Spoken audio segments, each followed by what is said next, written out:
Mes amis, eh bien, bienvenue dans cette nouvelle formule du chaos global qu'on appelle Chaos Global Plus désormais. L'émission quinzomadaire avec Thierry Messon du Courrier des Stratèges, Thierry Messon et Édouard Husson. Nous allons parler pendant à peu près 45 minutes de l'actualité internationale en mode podcast, comme vous l'avez vu sur la mini-vidéo que nous venons de réaliser. Nous allons aujourd'hui parler des élections américaines et de leurs ramifications, de leurs conséquences sur la géopolitique internationale. Thierry, merci d'être là. Merci de m'avoir invité. Édouard, merci d'être là. J'en suis ravi.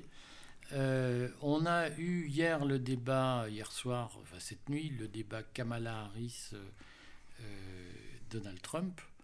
Et la presse occidentale a très largement, la presse pro-occidentale, on va dire ça comme ça, a très largement dit que Kamala Harris avait gagné haut la main ce débat. Est-ce que vous partagez cet avis, messieurs? Pas du tout. Alors Thierry, dis-nous pourquoi, Thierry Messon, pourquoi tu considères que Kamala n'a pas gagné ce débat? Parce que je considère qu'il n'y avait rien à gagner et que c'est simplement une manière de parler de la presse que vous dites vous-même pro-occidentale, c'est-à-dire celle qui est favorable au système actuel.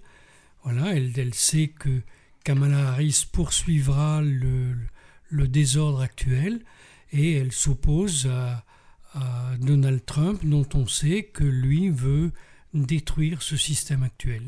Mais on dit quand même que Donald Trump est tombé dans tous les pièges tendus par Kamala Harris, c'est-à-dire que chaque fois qu'elle lui a tendu un hameçon, il a mordu pour éviter de parler politique et pour se réfugier dans des attaques personnelles contre elle. Aux États-Unis, c'est normal de s'invectiver et de ne pas parler de politique. Ces élections sont juste un simulacre, tout le monde l'a bien compris. Et le vrai sujet n'est pas là. Le vrai sujet, c'est de savoir quelle politique va être conduite aux États-Unis. Est-ce que c'est la poursuite des intérêts d'un petit groupe tel qu'actuellement, ou est-ce qu'on s'inquiète de l'avenir de la population aux États-Unis? Édouard Husson, qu'est-ce que tu en penses?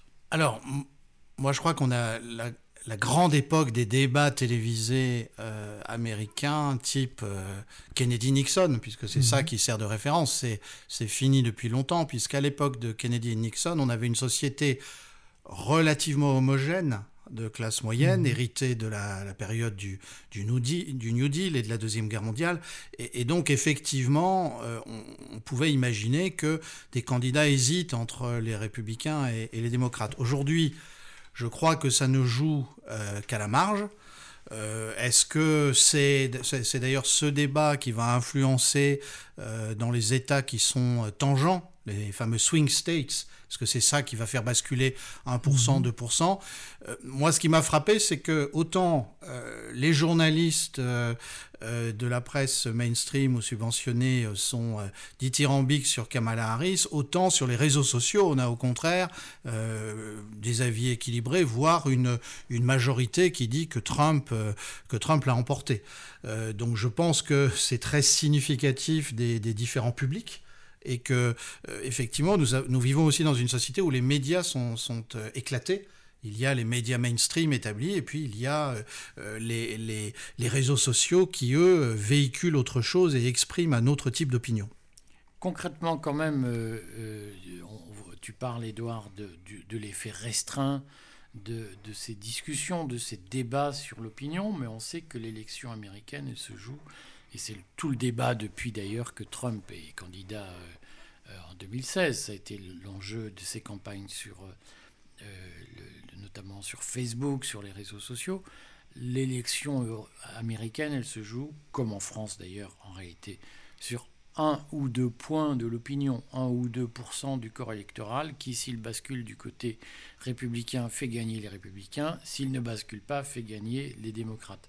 Est-ce que précisément il n'y a pas aujourd'hui dans la dynamique Kamala Harris une dynamique capable d'emporter le 1 ou 2 points de l'opinion américaine qui va faire basculer l'élection d'un côté plutôt que de l'autre? Alors d'abord, on parle que de 1 ou 2 points, donc c'est très peu. Hein. Mais c'est très peu, mais c'est quand même plusieurs millions de personnes. Oui, mais en fait, on ne parle de ces 1 ou 2 points que dans certains États. Donc c'est swing state, donc ça diminue encore. Alors, les différents partis politiques travaillent d'arrache-pied sur ces petits groupes de personnes, mais en même temps, il faut voir tout ce qui se déploie pour assurer l'impartialité de l'élection. Parce que je vous rappelle quand même qu'aux États-Unis, on prétend que c'est une démocratie, mais à mon sens, on ne voit pas dans les démocraties de dépouillement qui ait lieu en dehors des observateurs électoraux. Or, aux États-Unis, la dernière fois, il n'y a pas eu il y a eu beaucoup d'endroits où les observateurs, y compris les délégués des différents candidats, n'ont pas pu être présents. Voilà. Donc là, maintenant, il devrait y avoir 25 000 avocats qui sont engagés par le Parti républicain pour surveiller les élections dans chaque bureau de vote. Mais est-ce que ça signifie, Thierry, dans ce que tu nous dis, que tu considères que il y a eu tricherie aux élections présidentielles il y a 4 ans? Je n'en sais absolument rien. Je dis simplement que cette élection n'avait rien de démocratique et que son résultat n'aurait pas dû être accepté par des gens qui ont une préoccupation démocratique. Édouard, tu t'es exprimé d'ailleurs sur le sujet à l'époque. Oui, alors moi j'ai aucun doute sur le fait que le résultat de la dernière fois a été frauduleux, mais ça nous ramène au sujet. Je crois qu'il faut bien comprendre de quoi on parle quand on parle des swing states, des États en balance. En fait, la représentation et le nombre de délégués par État, puisqu'il faut se rappeler que c'est un suffrage à 2 niveaux. Non. C'est pas un suffrage à 2 niveaux. Ils élisent des représentants, des délégués qui choisissent le président. Non. C'est très bizarre ce système. Chaque État donne son avis et le gouverneur de l'État, en son âme et conscience, désigne des électeurs qui vont élire donc le président. Et si le gouverneur de l'État décide de ne pas tenir compte de l'avis de ses concitoyens, il en a le droit. Est-ce qu'il y a des cas où ça s'est produit, Thierry ? Il y a le cas quand même, l'affaire Bush-Gore qui est étonnante, puisque... En 2000, à ce moment-là, on a dit le gouverneur de l'État de Floride considère ce qu'il veut pour nommer les électeurs du président. Donc, voilà. On rappelle qu'en 2000, il y a eu un long recomptage des voix dans l'État de Floride. Oui, et la Cour constitutionnelle fédérale a considéré qu'elle n'avait pas à tenir compte de ce recomptage. Ce qui a permis à George Bush Jr. De gagner les élections face à Al Gore. Alors, j'ai bien compris la nuance. Malgré tout, le système a été conçu à une époque où il n'y avait pas ces grandes métropoles américaines. Et aujourd'hui, de facto, les États les plus peuplés, ceux avec les plus grandes métropoles, l'emportent en nombre de délégués sur ce qu'on peut appeler le Middle West. Et aujourd'hui, on a une géographie électorale qui est bien typée, avec les 2 côtes qui sont à fond pour les démocrates, et le centre du pays, qui est assez vaste, qui est plutôt, en général, pour les républicains. Je pense qu'une des difficultés, et en fait l'enjeu des swing states, c'est de savoir combien, parce que les swing states sont plutôt dans les régions de métropole, combien de ces États-là n'iront pas aux démocrates. Et c'est là, je crois, que ça se joue. C'est là que c'est important pour Trump. Dans un contexte général qui est celui d'une société profondément coupée en deux, un peu comme les sociétés européennes, comme on peut le voir en France, en Grande-Bretagne, en Allemagne, avec les classes créatives, les habitants des grandes métropoles, les bobos, on les appelle comme on veut, qui votent très clairement pour Kamala Harris, et les États où prédominent les villes moyennes et les campagnes, plus un certain nombre de bastions traditionnels du conservatisme qui, eux, votent pour les républicains. Donc on a un pays très scindé, Et c'est ce qui explique d'ailleurs l'unilatéralisme des grands médias pour Kamala Harris dans l'évaluation du débat, et qu'au contraire, Trump ait expliqué avec la modestie qui le caractérise habituellement que c'était le meilleur débat qu'il ait jamais fait. Ce qui a en effet suscité pas mal de commentaires sur les réseaux sociaux. Dans la pratique, qu'est-ce qu'on a retenu, qu'est-ce qu'on peut retenir des programmes de chacun, annoncer des mesures que chacun compte prendre à la fois en politique intérieure et en politique étrangère? On ne peut rien conclure puisqu'on ne connaît absolument rien des programmes ni de l'un ni de l'autre. Par contre, on peut déduire de l'étude des gens qui sont autour des deux candidats dans quelle direction chacun se dirige. Alors donc, et ces directions sont quoi, selon toi Thierry? Selon moi, Madame Harris veut continuer ce qui s'est passé là, dans ces dernières années, donc la domination occidentale sur l'ensemble du monde, avec les échecs que l'on connaît à répétition, d'abord en Syrie, aujourd'hui en Ukraine. Et au contraire, Donald Trump veut mettre fin à l'empire américain, il l'a dit plusieurs fois, et il a essayé de le faire lors de son premier mandat. Ça n'a duré que 15 jours, il n'a pas réussi. Mais voilà, maintenant il est quand même mieux entouré. Il pourrait se lancer dans cette voie s'il en avait encore l'énergie. Édouard? Alors moi, je pense que on peut dire la même chose, mais en termes de déclin américain ou de continuation de ce qui se fait. Je pense que ce qui distingue les deux candidats, c'est que Kamala Harris, au fond, si elle a des idées, pense que ça peut continuer et qu'il va y avoir des ajustements à la marge. Alors que Trump, lui, est profondément convaincu, il l'était déjà avant son premier mandat, c'est la raison pour laquelle il s'est présenté une première fois en 2015-2016, il a lancé sa campagne. Il est convaincu des fragilités profondes du modèle américain. Et en particulier, il a une obsession qui est la fragilité du dollar. Et si on regarde bien sa politique, d'ailleurs sa politique étrangère, visant à renouer avec les Saoudiens pendant son premier mandat, à essayer de consolider le dollar et aussi à réindustrialiser pour redonner une base matérielle au dollar qui était effectivement fragilisé par la Chine et par d'autres, c'était la ligne directrice. Et là, il est même allé à des points de vue outranciers, c'est-à-dire qu'il menace de tarifs protectionnistes de 100% des pays qui n'utiliseraient plus le dollar dans leurs transactions internationales. C'est-à-dire qu'il caricature même le point de vue de son premier mandat. Et moi, je fais un petit bémol, parce que ça, c'est la manière dont il s'est comporté pendant son premier mandat et ce qu'il dit publiquement.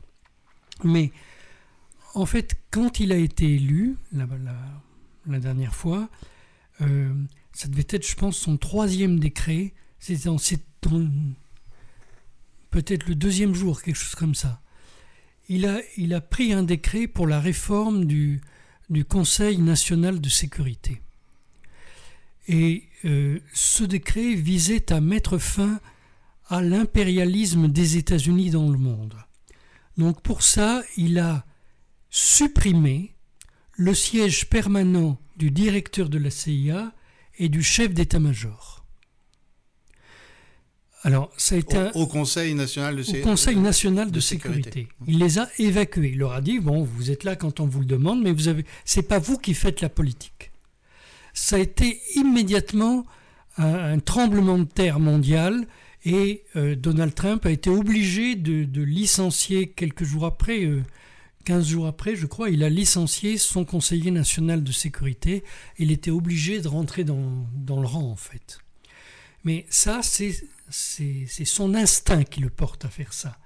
Et pour moi, cet instinct est très important parce que si les États-Unis ambitionnent de continuer sur cette ligne, d'être l'hyperpuissance qui dirige le monde, je suis certain qu'ils vont s'effondrer. Pourquoi ? Parce que ça n'est pas tenable. Ils n'ont pas du tout ces moyens.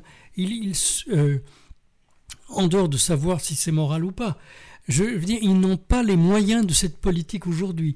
Les États-Unis ont certes une une puissance financière extrêmement importante, mais elle pourrait s'effondrer rapidement en fait, mais ils n'ont plus de puissance militaire, ce sont des blagues. Ils ont une armée très, très vieille, avec un armement qui date des années 90, alors que la Russie et partiellement la Chine ont un armement beaucoup plus moderne. Alors, il n'en reste pas moins que on connaît les positions de Donald Trump sur l'OTAN et le financement de l'armement en Europe, puisque Donald Trump a toujours considéré que les pays d'Europe devaient consacrer au moins 3% de leur PIB au financement de leur armée, sans quoi, d'une façon ou d'une autre, ils perdraient une partie du parapluie américain. Ça signifie quand même que Donald Trump va monnayer le soutien militaire américain en Europe et que, d'une façon ou d'une autre, il va pousser les Européens à développer leur propre industrie d'armement, puisqu'on peut s'imaginer que si les Européens doivent financer leur défense, ils ne financeront pas éternellement l'industrie américaine, et notamment les F-35, les avions F-35 qui sont l'Arlésienne, qui coûtent très cher et qui supposent une allégeance totale aux États-Unis. Est-ce qu'on peut imaginer qu'une arrivée éventuelle de Donald Trump à la Maison-Blanche favorise l'émergence d'une industrie militaire européenne indépendante au sein de l'OTAN? Oui, oui, bien sûr. Et d'ailleurs, Donald Trump dit qu'il la souhaite.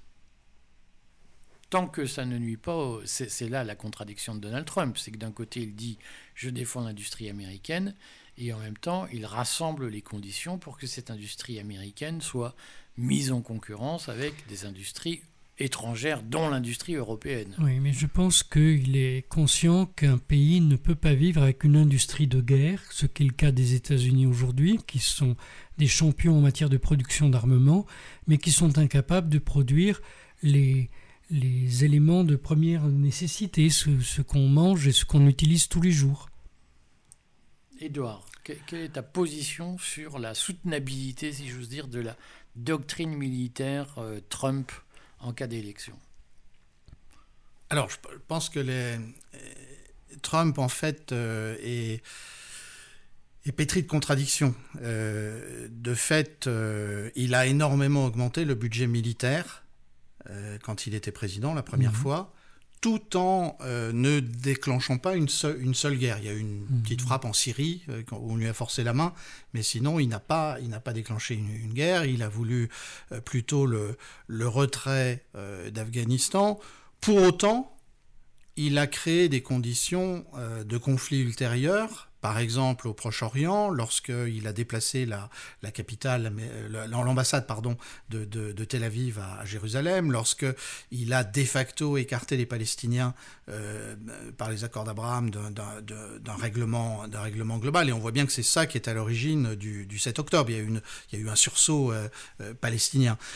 Donc je pense que c'est une politique qui est pleine de contradictions, mais comme souvent, quand les empires essayent de se retirer, toute chose égale par ailleurs, on peut comparer aux contradictions de la politique de Gorbatchev, qui à la fois voulait renforcer l'Union soviétique et puis en même temps, sur d'autres points, n'a pas maîtrisé ce qu'il déclenchait. Donc je crois que Trump est dans une situation contradictoire. Il aura besoin de faire pression beaucoup plus sur les Européens. C'est pour ça d'ailleurs qu'il va cesser la guerre d'Ukraine aussi, parce qu'il a besoin d'éteindre ce conflit-là, si c'est lui qui est élu. Mais parallèlement, il va aller contre les intérêts des Européens sur un certain nombre de sujets. C'est là qu'on va se demander si, à la différence du premier mandat, les Européens seraient plus disposés à s'unir, ce qu'ils n'ont pas fait lors du premier mandat. On se rappelle qu'ils n'ont pas cessé de critiquer Trump, mais ils n'ont rien fait pour s'unir. Et là, est-ce que, par exemple, le rapport Draghi, on en parlera peut-être, mais peut contribuer à une prise de conscience et donc à l'apparition d'un pôle autonome de défense européen? Là, la réponse n'est pas chez Trump, d'ailleurs, elle est chez les Européens. Donald Trump est le candidat du Parti républicain, mais lui-même n'est pas républicain. C'est une chose qu'il faut bien voir. Lui-même, c'est un jacksonien, c'est-à-dire il se réfère au président Andrew Jackson, qui au XIXe siècle voulait substituer le commerce à la guerre. Alors, Évidemment, ça amène à des contradictions invraisemblables et ça ne marche pas toujours. Mais notamment parce qu'ils veulent protectionnisme au lieu du libre-échange, ce qui est paradoxal pour quelqu'un qui croit aux vertus du commerce. Ce qui est paradoxal, non. L'ennemi du commerce, c'est le protectionnisme. Pas nécessairement. Non, pas nécessairement. Mais oui, effectivement, il a des contradictions, mais il faut bien comprendre qu'il ne raisonne pas comme un républicain. Et je pense que la comparaison avec Gorbatchev, c'est vraiment très, très judicieux, parce que ce sont deux hommes qui doivent affronter l'effondrement de leur pays et le sauver d'un naufrage qui est certain s'il continue dans sa direction. Alors, comme le soulignait Édouard, comme par hasard et par miracle, allait-on dire, le rapport Draghi sur la compétitivité de l'Europe sort. J'en résume le fond très rapidement. C'est un rapport de 400 pages, donc évidemment on pourra me modérer ou me critiquer sur le résumé que je vais en faire, mais au fond Draghi dit il faut une politique industrielle volontariste en Europe et ça ne peut être mené que par une fédération européenne. Je simplifie très fortement, mais c'est l'esprit. Je pense que ni Édouard ni Thierry ne me diront que je suis complètement à côté de la plaque. Pour résumer 400 pages, c'est pas mal. Voilà, en résumant en une phrase 400 pages, très technique. Sur le fond, ce rapport tombe au moment où effectivement il y a une menace de guerre protectionniste menée par Trump s'il arrive à la présidence des États-Unis. Est-ce que si les États-Unis devaient refaire du protectionnisme, devaient refaire du America First, l'Europe devrait passer à un stade fédéral pour lancer une politique industrielle capable de rivaliser avec la politique américaine déjà bien mise sur les rails par Joe Biden et le Inflation Reduction Act, c'est-à-dire la loi sur la diminution de l'inflation, la réduction de l'inflation, qui prévoit des subventions à l'industrie américaine. Là, je lance le pavé dans la mare, puisque je sais que cette affaire va faire débat entre nous. Moi, il y a deux choses qui ne me semblent pas dites dans ce rapport de Mario Draghi. C'est d'abord, il fait un constat en disant l'économie de l'Union européenne prend du retard par rapport aux autres, nous allons nous échouer. Bon, d'accord, mais pourquoi elle prend du retard? Il ne pose pas la question, bien qu'il décrive les éléments du problème. Or, la question est purement politique. C'est parce que l'Union européenne, aujourd'hui, est à la remorque politiquement des États-Unis. C'est la seule raison. On s'est laissé saboter le pipeline Nord Stream qui alimentait l'économie allemande et de là toute l'économie européenne. Je rappelle que ce pipeline appartenait pour un quart à Engie, à la France. Et on ne sait toujours pas qui a fait cette gigantesque opération. Bon. Donc ça, on a des soupçons. Oui, bien sûr. On se doute que ce sont les États-Unis. Mais puis ils ne sont pas vraiment cachés. Mais le fait d'occulter la dimension politique, ça a pour but de nous amener à penser que la suite de la construction européenne va être décidée pour des raisons financières. Ça n'est plus comme la communauté économique européenne dans les années 50, l'économie qui va déterminer l'évolution de l'Union européenne, ça sera la finance. Et la deuxième chose qui n'est pas dite, c'est oui, il faut créer une politique commune en matière financière, mais en quoi cela oblige à faire un système fédéral?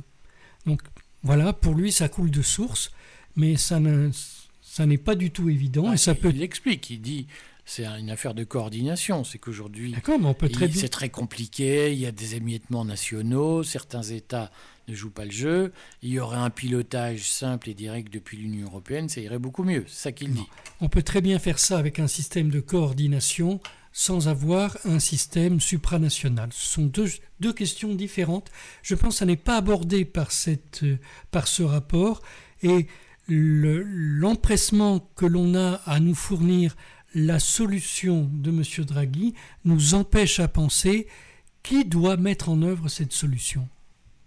Édouard. Alors, moi, ce qui m'intéresse dans le rapport Draghi, je précise tout de suite vis-à-vis de ceux qui nous écoutent, je n'en ai lu qu'un tiers. L'horreur, mais qu'est-ce que tu as foutu pendant ce temps-là? Voilà, mais j'assume. Mais j'ai lu le résumé qui commence, l'introduction, résumé analytique, comme on dit, ou exécutif, et j'ai lu ensuite les 100 premières pages. Moi, ce qui me frappe, c'est le diagnostic, et un diagnostic qu'on peut en grande partie partager. Par exemple, quand Draghi dit on n'a pas assez de capacité d'investissement, et puis surtout, on est devant des objectifs contradictoires. Il faut énormément d'investissement pour la décarbonation. Ça coûte très cher aux entreprises. Or, en même temps, on met les entreprises devant des contraintes, que ce soit des contraintes bureaucratiques, que ce soit des contraintes géopolitiques, qui sont impossibles à remplir pour elles. Donc, du point de vue du diagnostic, le rapport Draghi est intéressant. Et je dirais qu'il est intéressant aussi parce qu'il tend la perche au gouvernement européen pour modérer les ardeurs d'Ursula von der Leyen, par exemple sur le fameux Green Deal. Bon. En revanche, je trouve qu'il est très, très daté et très démodé dans les solutions qu'il propose. C'est-à-dire que le contresens, je crois, aujourd'hui, c'est de dire qu'il va falloir encore plus d'Europe, encore plus de fédération, alors que à l'ère numérique, c'est small qui est beautiful, c'est pas big.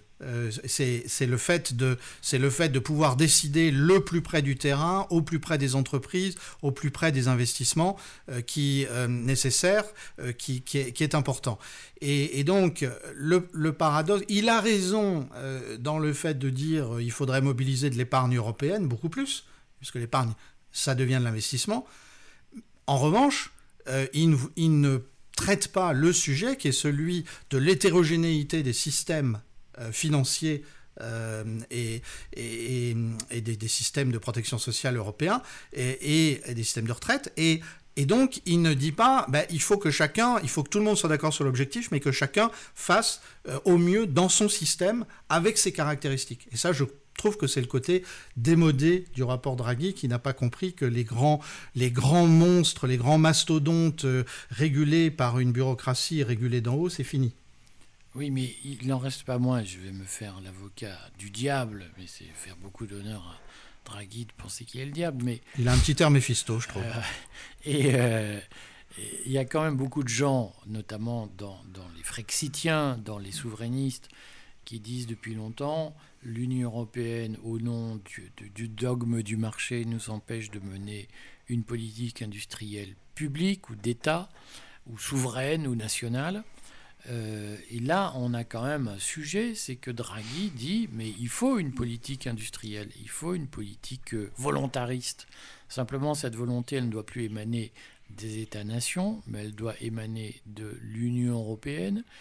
Mais comme dans la vision souverainiste, elle doit être fondée sur de l'investissement public. Au fond, Draghi, il est en train de donner raison à Asselineau. Oui, bien sûr, mais pour moi, on ne peut rien dire du raisonnement de Mario Draghi. Il raisonne très bien, il a énormément de données. L'annexe là, de son rapport est impressionnant. Bon. Mais pour moi, la question est politique. Si on parle de l'Union européenne, on parle de politique, on ne parle pas de finance. Et lui utilise un maquillage en disant il y a urgence. Comme il y a urgence, vous n'avez pas le temps de réfléchir, voilà ce qu'il faut faire. Mais ce que je disais, c'est qui doit mettre en œuvre cette politique. Ça n'est pas dit. Il coule de source à son idée que ça doit être un système fédéral. C'est ce que Édouard disait à l'instant. Aujourd'hui, les structures pyramidales ne fonctionnent plus. Ce qui fonctionne, c'est en réseau. Donc, cette création pyramidale d'une fédération ne fonctionnera pas. Nous le savons à l'avance. Mais il est quand même favorable à une politique d'investissement public. Mais oui, mais cette politique d'investissement public peut être menée de manière coordonnée par des États souverains. Et ça, il ne l'envisage pas. Est-ce que, Édouard, est-ce que la position de Draghi est un pavé dans la mare des souverainistes? Puisqu'au fond, c'est ça la question. On a beaucoup de souverainistes qui font l'éloge de l'État, de l'intervention de l'État, qui critiquent les critères de Maastricht en disant « ils nous brident, on ne peut plus s'endetter à 0%, on connaît les litanies habituelles ». Au fond, ce que Draghi dit, il va beaucoup dans leur sens. Alors, je crois qu'il y a effectivement un paradoxe, c'est que beaucoup de souverainistes, je parle des souverainistes français, n'ont pas pris la mesure de ce qu'a fait Draghi. En 2012, Draghi a tordu le bras aux Allemands, pour parler un peu familièrement, puisqu'il les a obligés à accepter que la Banque Centrale Européenne puisse racheter de la dette. Et ça, je crois que les souverainistes européens, français, ne l'ont pas regardé en face, et ça aurait dû les obliger à changer de discours, parce que d'abord, ils auraient dit il faut bien reconnaître que les institutions européennes peuvent fonctionner autrement que ce qu'on nous avait dit, et que l'Allemagne peut être mise en minorité au Conseil des gouverneurs de la BCE. C'est ce qui s'est passé à l'époque. Et d'autre part, ça aurait dû relativiser le discours sur le fait que le déficit n'était pas permis. Le problème, c'est pas que le déficit n'ait pas été permis, il l'a été. Le problème, c'est que la France n'a pas fait du bon déficit, si tant est qu'on puisse... C'est comme le cholestérol, est-ce qu'on peut distinguer entre un bon déficit et un mauvais déficit? Un déficit d'investissement de long terme par rapport à un déficit de consommation. Voilà, pour aller vite, je sais, ça vaut ce que ça vaut. Et ça, les souverainistes français n'y ont pas du tout été sensibles. Et je crois qu'aujourd'hui, ça serait une erreur de dire Draghi, pas question. En revanche, il faut se positionner par rapport à ça. Et ce que dit Draghi, c'est il peut y avoir de l'investissement public. À ce moment-là, on dit oui, mais c'est à la France de faire les bons investissements publics. Alors attends, je vais essayer de reclarifier ce que tu viens de dire, parce que plein de gens vont être perdus. Est-ce que tu es en train de nous dire que la revendication qu'on a entendue régulièrement de la bouche d'Asselineau, de Philippot, d'un certain nombre d'autres souverainistes, qui est il faut qu'on puisse s'endetter à 0%, la loi de 73, les Rothschild, etc. Est-ce que tu es en train de nous dire qu'au fond, Draghi a autorisé la BCE ou a fait ce qu'il fallait pour que la BCE accepte de prêter à 0% aux États membres qui étaient en difficulté en période de crise? Oui, et le paradoxe, c'est que les Allemands, après avoir grogné et s'y être opposés, sont ceux qui s'en sont bien servis, puisque même ils ont eu une politique stricte de réduction d'un certain nombre de dépenses de l'État, et ils ont un peu plus investi. Alors on dit qu'ils n'ont pas assez investi dans les infrastructures, mais il y a un certain nombre de domaines qui ont profité aux entreprises. En particulier, ils ont investi dans les infrastructures numériques, beaucoup plus que ce qu'on dit. Bon. Donc je suis tout à fait d'accord, et de ce point de vue-là, il faut que les souverainistes français regardent en face la réalité et mettent en cause leur propre discours. C'est que Draghi a donné en 2012 une occasion, quand il était président de la BCE, qui n'a pas été saisi par la France, parce que Sarkozy, Hollande, Macron, peut-être Macron le plus, ont fait du mauvais déficit. Et là, il faudrait regarder à nouveau les choses en face et dire, oui, qu'à ce moment-là, la France est une politique industrielle, mais une vraie politique industrielle qui doit s'accompagner par ailleurs de réduction des dépenses de l'État dans un certain nombre de secteurs. Alors, Draghi a fait dans ce cadre-là une proposition extrêmement provocatrice pour les Français, puisqu'il dit, au fond, on a un problème de financement de la décarbonation de l'industrie par rapport à l'industrie américaine qui est subventionnée. En Europe, on ne subventionne pas. Et puis en Europe, les entreprises industrielles qui doivent faire des investissements colossaux ont du mal à trouver de l'argent frais parce que nous manquons de capital.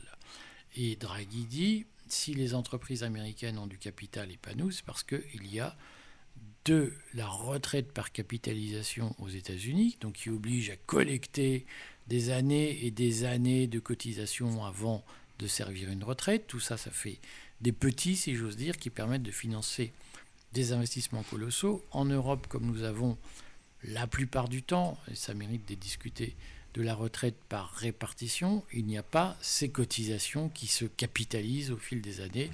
Et donc, il y a un problème de financement de l'industrie. Et donc, Draghi plaide pour un développement de la retraite par capitalisation, ce qui répond à des besoins exprimés par des industriels. Est-ce que c'est quelque chose qui peut être entendu selon toi, Thierry ? En France, jusqu'à la Deuxième Guerre mondiale, on vivait avec des retraites par capitalisation. C'est depuis la libération qu'on a changé de système. Depuis Vichy. C'est Vichy qui a créé la retraite par répartition. La loi qui crée la CNAV est une loi du 7 mars 1941. Ok. Bon, donc, voilà pourquoi on ne changerait pas encore. Il n'y a pas d'obstacle en soi à faire ça.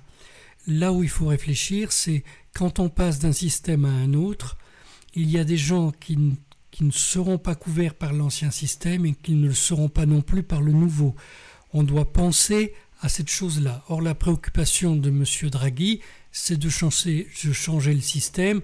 C'est pas lui qui va voir si y a des gens qui vont mourir au passage. Donc, est-ce que tu penses qu'il y a des gens qui peuvent mourir de la retraite par capitalisation ? Non, je pense qu'il y a des gens qui peuvent mourir de ne pas avoir de retraite. Mais voilà. Ça peut leur arriver dans un système par répartition. Tout à fait, mais si on change brutalement le système, il y aura beaucoup de gens qui n'auront rien.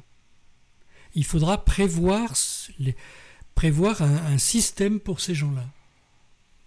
On rappelle, avant que Édouard Husson ne réponde, on rappelle que le Courrier des stratèges préconise depuis plusieurs mois, voire années d'ailleurs, l'ouverture de notre système à la liberté, c'est-à-dire que nous disons qu'il faut garder la retraite par répartition, mais que chaque Français puisse cotiser dans le régime de répartition qu'il souhaite, au lieu de fermer les régimes spéciaux. Moi, j'ai toujours dit, il faut que ceux qui veulent aller au régime SNCF puissent y aller, même s'ils ne sont pas cheminots, à condition d'en payer le prix. Et donc, au lieu de supprimer les régimes, il faut les garder vivants, mais les équilibrer financièrement, et au besoin, ne pas interdire la création de retraites par capitalisation. Alors, autre chose aussi, tu disais que c'est Vichy qui a créé ce système. Eh bien, il l'a créé dans le cadre de sa politique nataliste. Or, aujourd'hui, notre pays n'a plus du tout le même renouvellement et de fait, notre système par répartition est en train de mourir. Effectivement, on le redit, le principe de la répartition, c'est une formule mathématique d'équilibre entre le nombre de cotisants et le nombre de retraités, et que si on veut plus de retraités, il faut plus d'enfants, plus de cotisants, sinon il y a un problème. Édouard. Oui, Thierry vient de mettre le doigt sur l'une des nombreuses contradictions, et de même ceux qui s'opposent à la retraite par capitalisation souvent sont opposés à l'immigration. S'il n'y a pas assez de cotisants pour maintenir la retraite par répartition, il faut bien passer à un autre système. Alors, moi, je suis d'accord avec l'idée que les choses... d'ailleurs, la seule solution, c'est la liberté. C'est une saine concurrence, avec des règles, bien sûr, mais c'est une saine concurrence. Et donc, on ne va pas passer du jour au lendemain d'un vieux système à un nouveau système. Je pense que la question des retraites, d'ailleurs, va mettre le prochain gouvernement français, quand il sera constitué, au pied du mur, va mettre Macron au pied du mur, va mettre aussi l'ensemble de la classe politique au pied du mur, parce que on voit bien que la France est un pays où l'épargne est abondante, et on voit bien que l'un des problèmes qui se posent, c'est l'investissement de cette épargne. C'est aussi de savoir qui possède la dette française. En Italie, la dette est majoritairement possédée par des capitaux italiens. En France, elle est plutôt possédée, je crois, plus de la moitié de mémoire, un peu plus de 50% par des capitaux étrangers. Que l'on ne connaît pas. J'insiste là-dessus parce qu'on a un certain nombre de contradictions, et pour revenir au rapport Draghi, c'est peut-être une de ses vertus, ça pourrait être une de ses vertus, ça serait d'obliger en France ou ailleurs à se mettre devant les contradictions des politiques nationales. Et c'est un peu ce qu'on peut attendre de ce rapport. Mais vous avez noyé le poisson, mes amis. Il y a quelques questions auxquelles vous n'avez pas répondu clairement, explicitement, et j'aimerais qu'on vous entende sur ces sujets. Est-ce que, selon vous, Trump a encore une chance de gagner les élections aux États-Unis? Et est-ce que s'il gagne, nous serons obligés, pour riposter à la guerre commerciale qu'il annonce, est-ce que nous serons obligés de réformer nos systèmes de retraite pour introduire de la capitalisation? Thierry Meyssan va répondre à ces deux questions. Moi, je pense que Donald Trump a toutes les chances de l'emporter. Alors, la presse nous dit le contraire, mais tous les gens qui ont des responsabilités se préparent à voir élire Donald Trump. Donc, je préfère suivre les gens qui exercent des responsabilités plutôt que des gratte-papier. Donc ça, c'est la première chose. La deuxième, est-ce que nous serons forcés, à cause de Donald Trump, de passer à la retraite par capitalisation?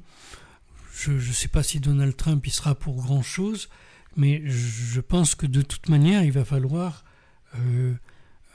commencer un système de retraite par capitalisation et normalement mener ce système en parallèle, non pas remplacé, mais en parallèle du système par répartition. En plus, oui. Tu vas t'attirer plein d'ennemis en disant ça. Non, en plus, c'est probablement au choix. Thierry.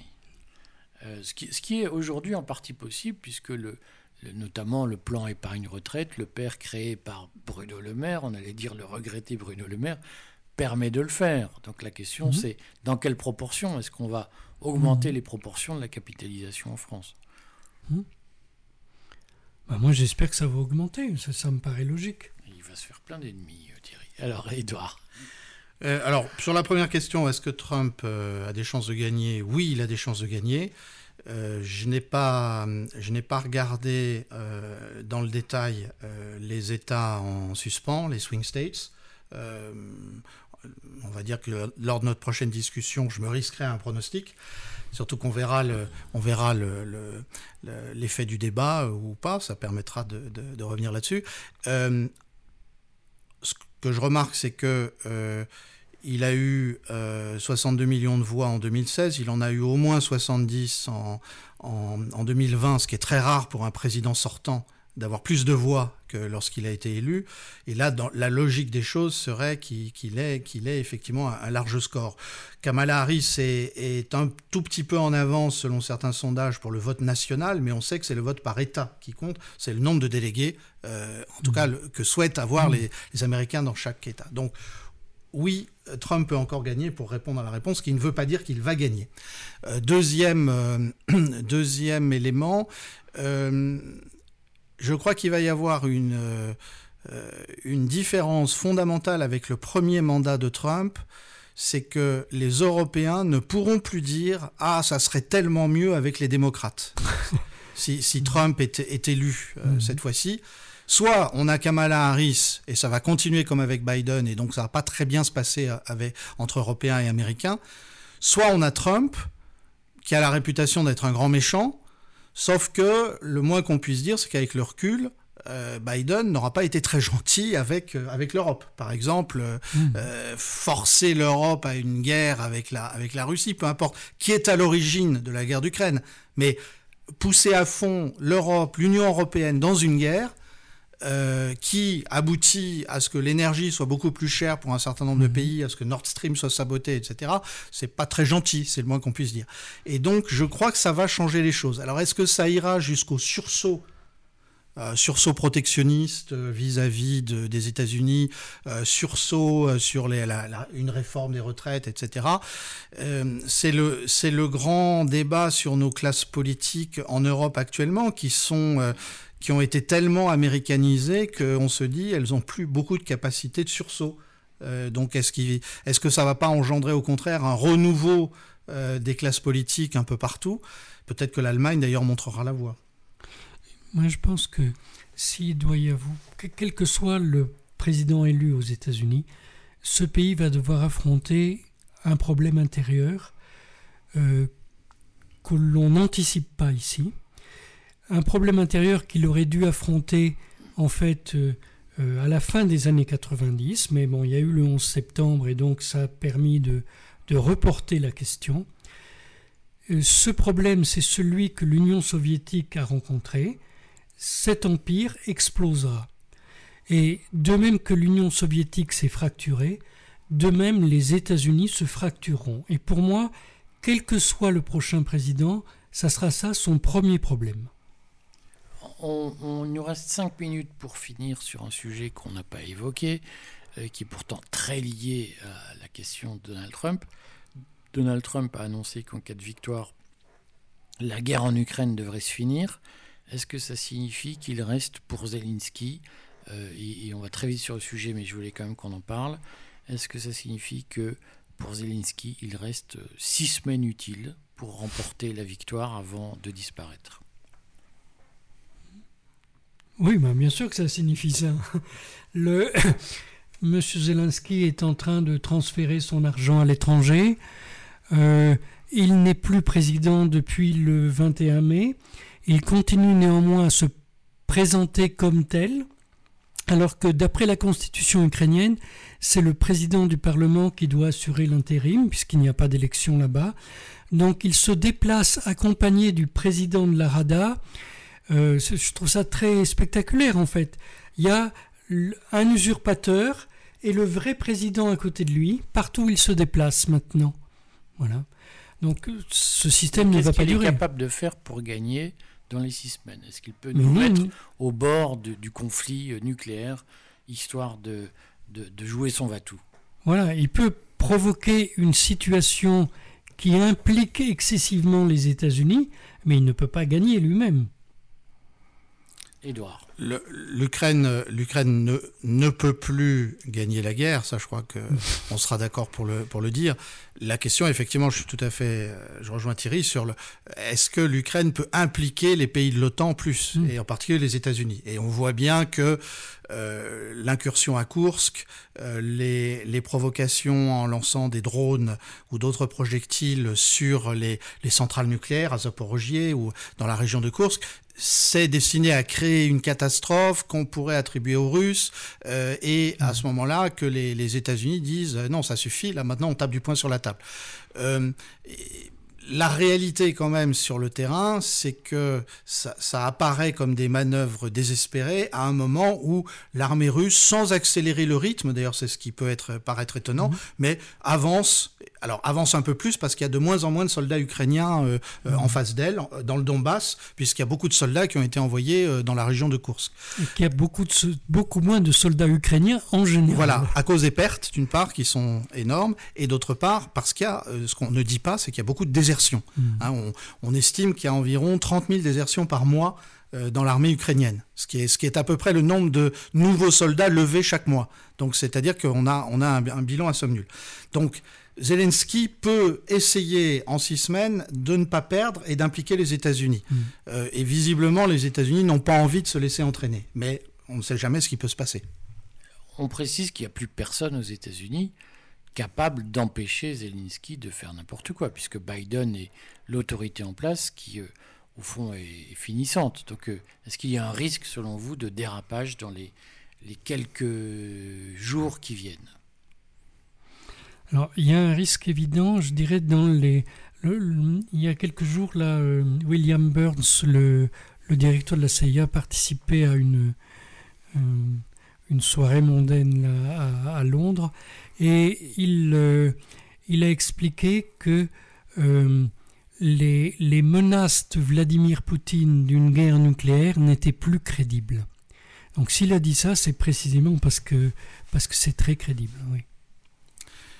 Alors, c'est intéressant que Thierry cite le directeur de la CIA parce que je pense qu'en fait, effectivement, Biden n'est plus aux commandes, Kamala Harris ne l'est pas vraiment, et que donc c'est d'une certaine manière la CIA qui décide, et vraisemblablement la CIA n'a pas envie que ça tourne mal en Ukraine parce que son envie, c'est de pouvoir continuer à entretenir le système de guerre perpétuelle et de révolution colorée universelle. Donc pour ça, il vaut mieux que ça ne se gâche pas trop la situation en Ukraine. Mais c'est dire qu'il n'y a pas de volonté politique positive aux États-Unis.